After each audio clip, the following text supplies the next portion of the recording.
Isang maswerteng mananaya mula sa Bataan ang lucky winner ng mahigit 115 million pesos na jackpot sa Grand Lotto 655 draw ng Philippine Charity Sweepstakes Office nitong Miyerkules ng gabi. Batay sa ulat ng PCSO, nabili ang winning ticket sa Barangay Poblasyon sa bayan ng Morong. Tumama ang kombinasyong 41, 8, 45, 27, 9, 10 na nagbigay ng kabuuang premyong 115,358,791 pesos and 87 centavos.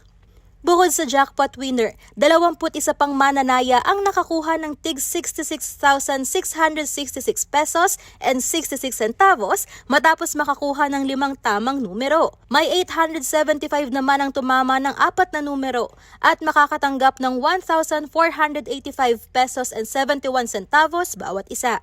Nasa 21,504 na better din ang makakakuha ng tig 60 pesos matapos makakuha ng 3 tamang numero sa nasabing draw.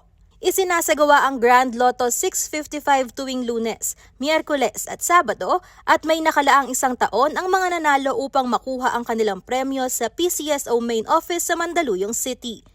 Ayon sa patakaran, ang mga jackpot prize ay binubuwisan ng 20% alinsunod sa train law. Kailangan namang isumite ang winning ticket na may lagda at 2 valid ID sa pag-claim.